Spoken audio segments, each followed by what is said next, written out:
북이스라엘의 아합 왕은 그 이전에 어떤 왕들보다 더 심하게 하나님 보시기에 악한 일을 일삼았습니다. 그는 시돈 왕 엣바알의 딸 이세벨을 자기 아내로 맞이했습니다. 그리고 이세벨의 요구대로 바알을 섬기고 예배했습니다. 또 사마리아에 바알을 섬기는 제단을 세워놓고 아사라 목상도 만들어서 세웠습니다. 그리고 온 백성들로 하여금 바알과 아사라를 섬기게 했습니다. 하나님은 이 아합 왕의 악한 행위에 진노하셨습니다. 엘리야가 아합 왕을 찾아가서 말했습니다. 내가 섬기는 이스라엘의 하나님 여호와께서 살아계심을 두고 맹세하노니 내 말이 없으면 수년 동안 비도 이슬도 있지 아니하리라. 그랬더니 정말로 3년 6개월 동안 이스라엘에 비가 내리지 않았습니다. 온 이스라엘 땅에 가뭄이 들어서 땅은 쩍쩍 갈라지고 농작물은 다 누렇게 말라 죽어갔습니다. 비가 내리지 않은 지 3년이 지난 후에 엘리야가 아합 왕을 만나러 갔습니다.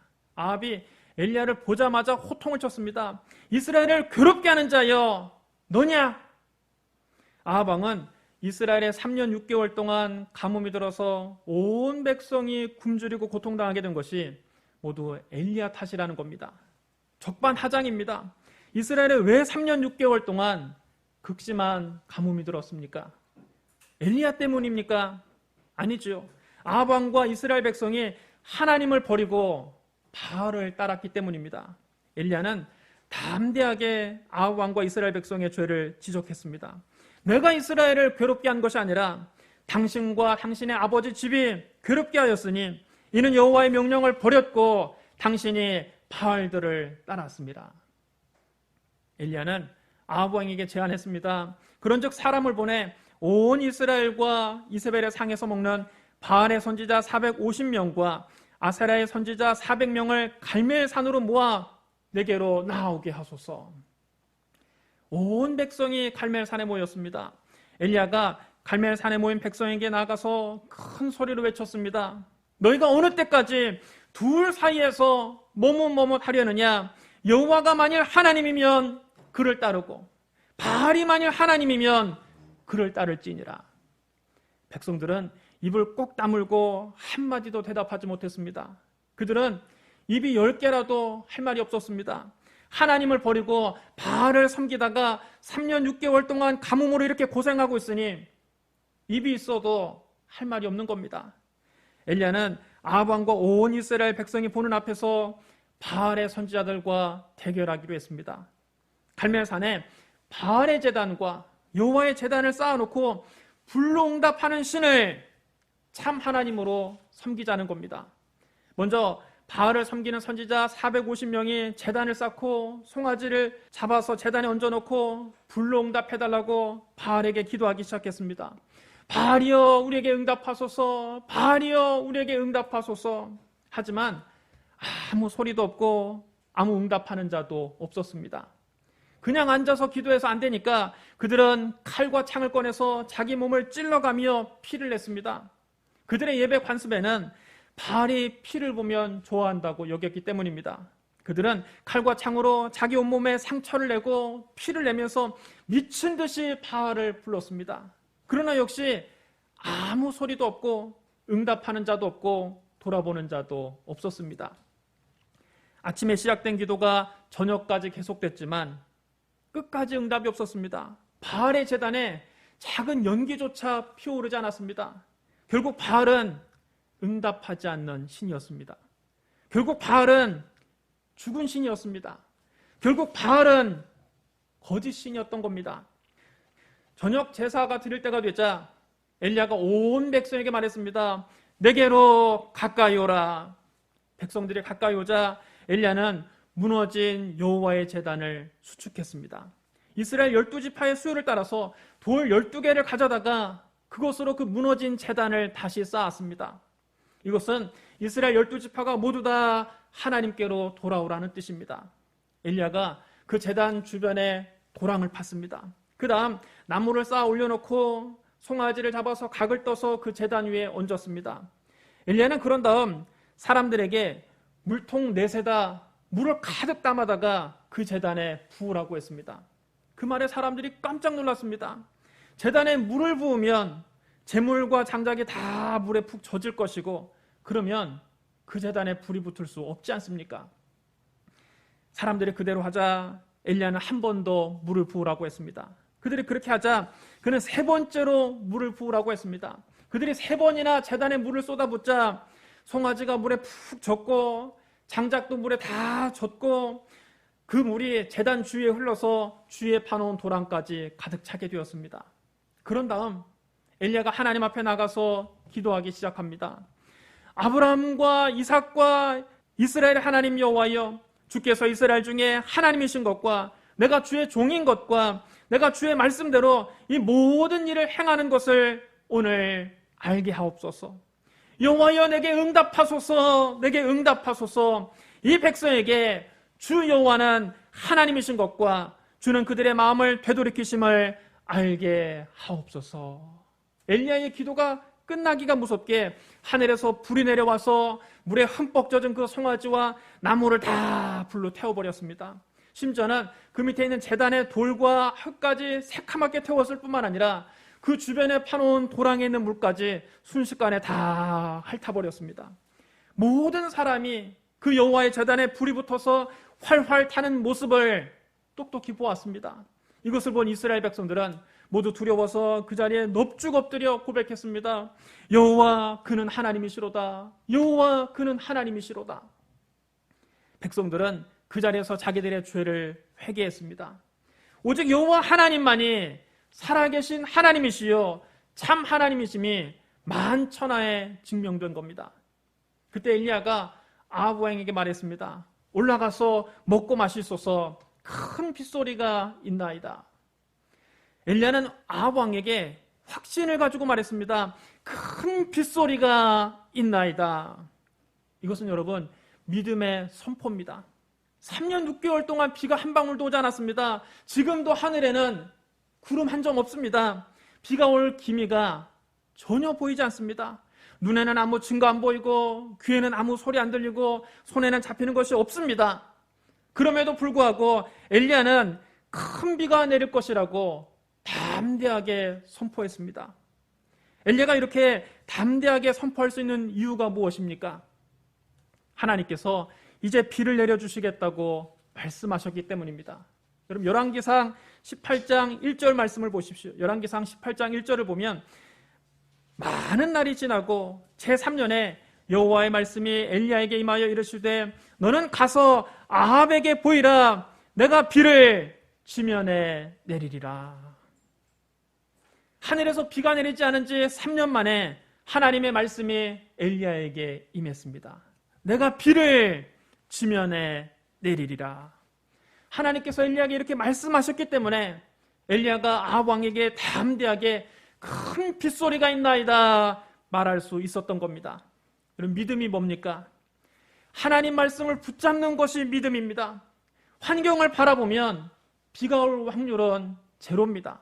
하늘에 지금 구름 한 점 없습니다. 태양은 이글이글 불탑니다. 땅은 거북이등처럼 쫙쫙 갈라져 있습니다. 나무와 풀은 누렇게 말라 죽었습니다. 환경을 바라보면 비가 올 기미가 전혀 보이지 않습니다.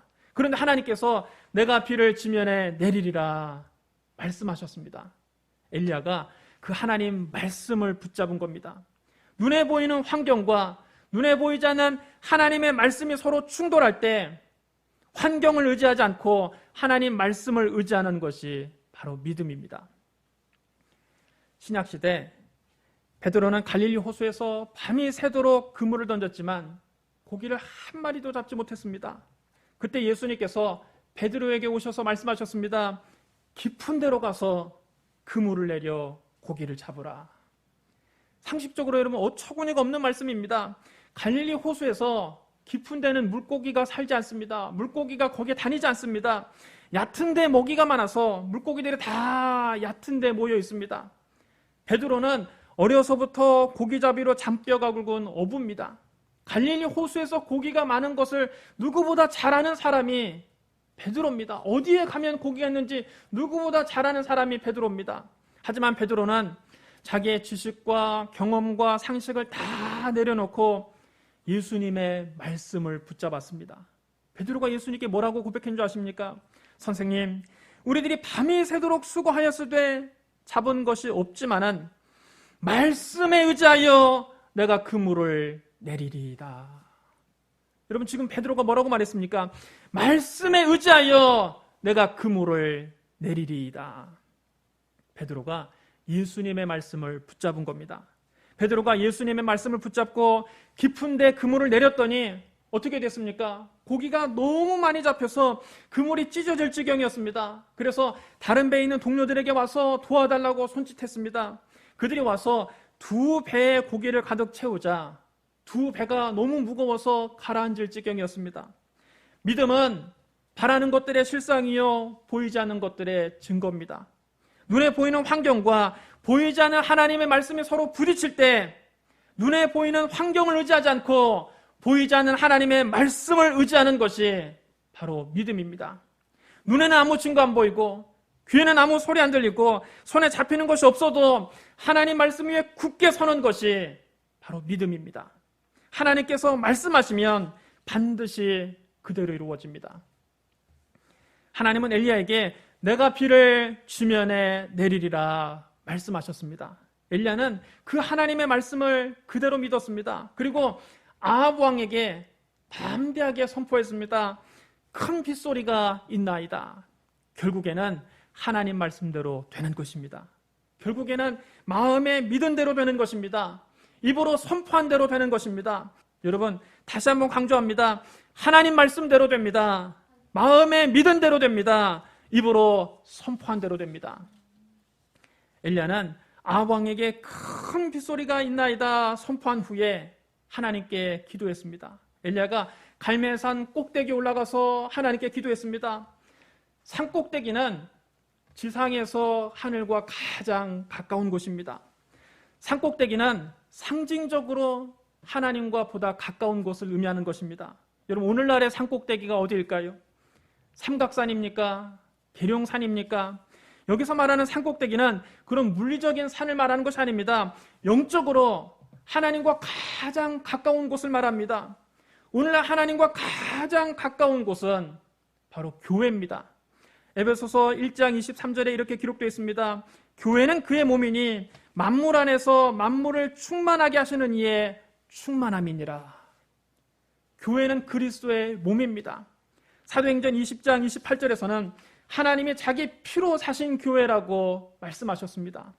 성자 하나님께서 자기 피값을 주고 교회를 사셨습니다. 그러므로 오늘날 하나님의 관심은 다른 어디보다 교회가 있습니다. 솔로몬은 주의 성전을 건축하고 난 다음 하나님께 그 성전을 봉헌할 때 이렇게 기도했습니다. 주께서 전에 말씀하시기를 내 이름이 거기 있으리라 하신 곳 이 성전을 향하여 주의 눈이 주야로 보시오며 주의 종이 이곳을 향하여 비는 기도를 들으시옵소서. 주의 종과 주의 백성 이스라엘이 이곳을 향하여 기도할 때에 주는 그 간구함을 들으시되 주께서 계신 곳 하늘에서 들으시고 들으사 사하여 주옵소서. 하나님의 눈은 언제나 이 주의 성전을 보고 있습니다. 하나님의 귀는 언제나 이 주의 성전에서 부르짖는 성도들의 기도에 귀를 기울이십니다. 주의 백성이 이 성전에 나와서 기도할 때 하나님이 들으시고 응답해 주십니다. 그러므로 오늘날의 산꼭대기는 바로 그리스도의 몸된 교회입니다. 이제 우리는 하나님께 가까이 나가기 위해서 다른 곳을 찾아갈 것이 없습니다. 어떤 영적인 산이라고 해서 찾아갈 것이 없습니다. 교회에 모여야 합니다. 주의 이름으로 모인 곳에 우리 주님이 함께 계십니다.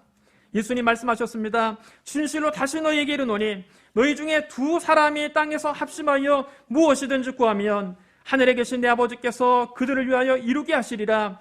2-3사람이 내 이름으로 모인 곳에는 나도 그들 중에 있느니라. 예수님은 분명히 말씀하셨습니다. 2-3사람이 내 이름으로 모인 곳에는 나도 그들 중에 있느니라. 이제 우리가 하나님을 만나기 위해서 다른 곳을 찾아다닐 필요가 없습니다. 바로 교회가 영적인 산꼭대기입니다. 주님의 이름으로 모인 교회가 바로 영적으로 하나님과 가장 가까운 곳입니다. 이곳에 남아서 우리가 합심으로 부르짖어 기도할 때 하늘에 계신 하나님이 반드시 들으시고 우리의 기도에 응답해 주십니다. 엘리야는 땅에 꿇어 엎드려 그의 얼굴을 무릎 사이에 놓고 하나님께 기도했습니다. 엘리야가 얼마나 간절하게 기도했으면 그 얼굴이 무릎 사이로 들어갔겠습니까?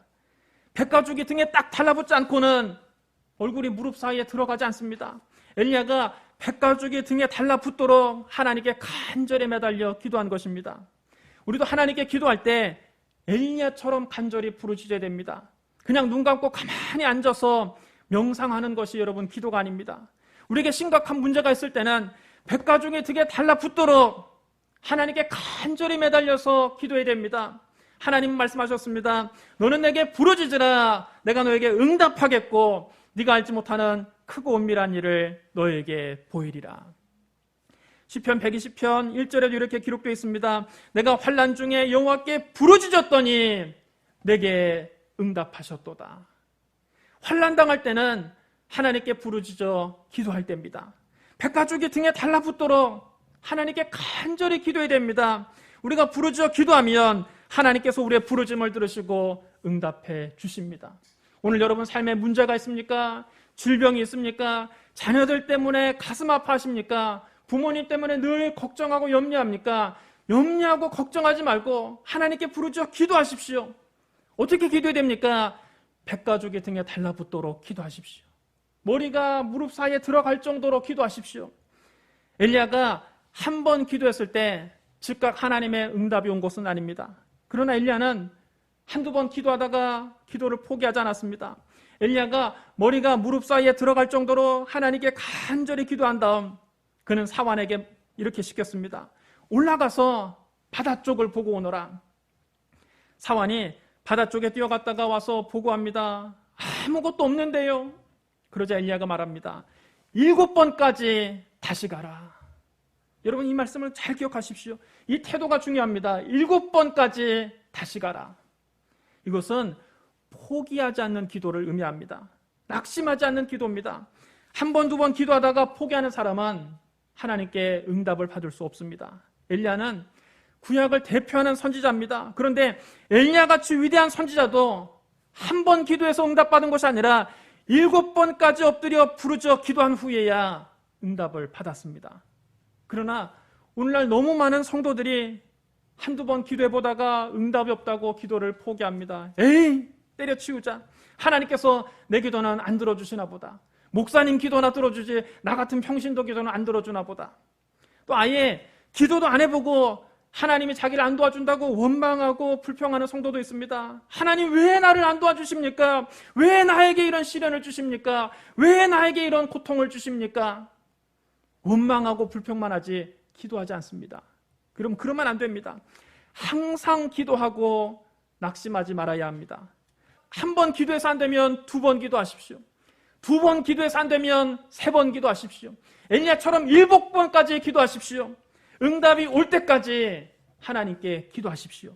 엘리야 같은 위대한 선지자도 하나님 앞에 7번이나 엎드려 부르짖은 끝에 응답을 받았습니다.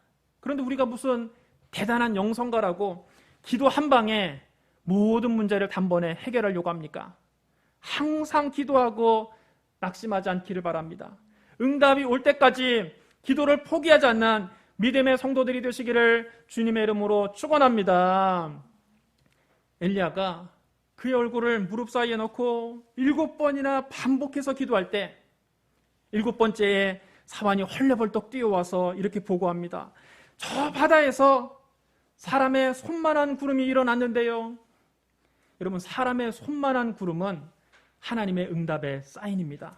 사실 사람의 손만한 구름을 가지고는 큰 비가 내릴 수가 없습니다. 그러나 믿음의 사람은 하나님께서 손바닥만한 작은 구름만 보여주셔도 큰 비가 내릴 것을 믿음의 눈으로 바라보는 것입니다. 눈에 보이는 것을 믿는 것은 믿음이 아닙니다. 하늘에 먹구름이 새카맣게 뒤덮인 것을 보고 이제 큰 비가 오려나 보다 이렇게 생각하는데 여러분 무슨 믿음이 필요합니까? 없는 것을 있는 것 같이 부르는 것이 믿음입니다.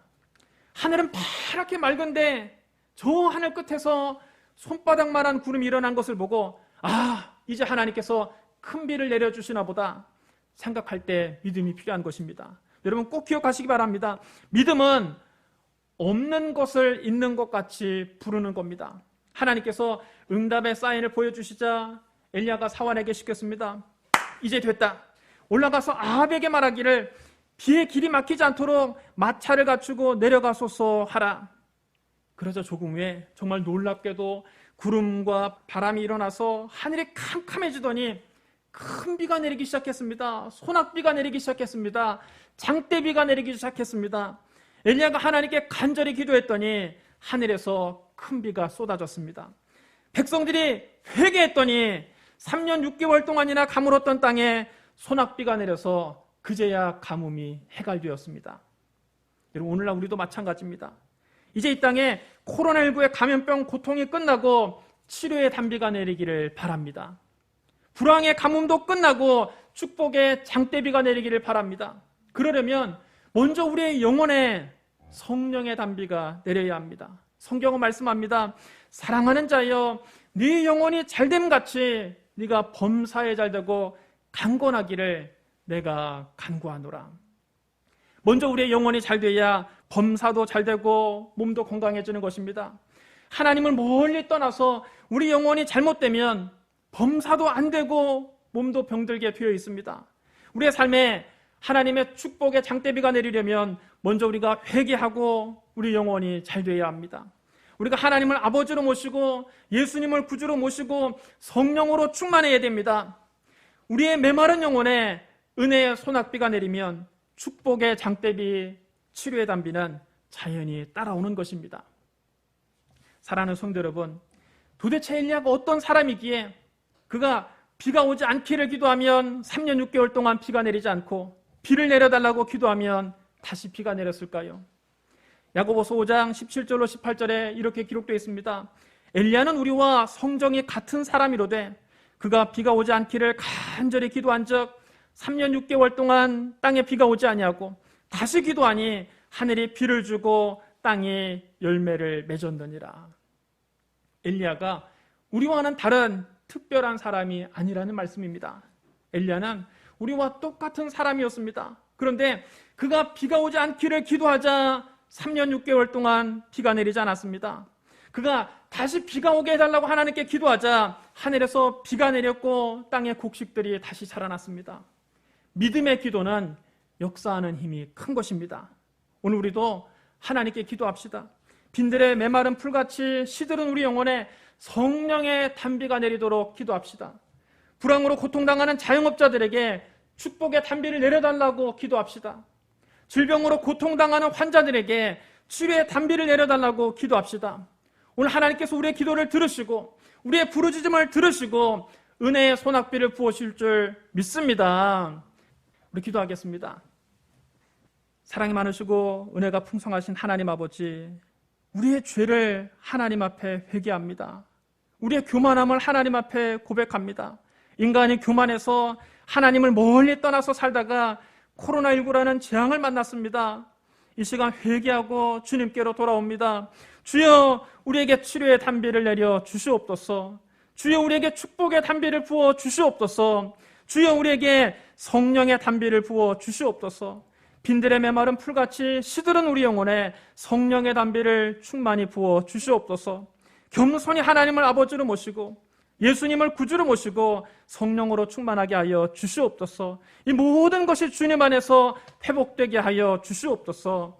예수님 이름으로 감사하며 기도드리옵나이다. 아멘.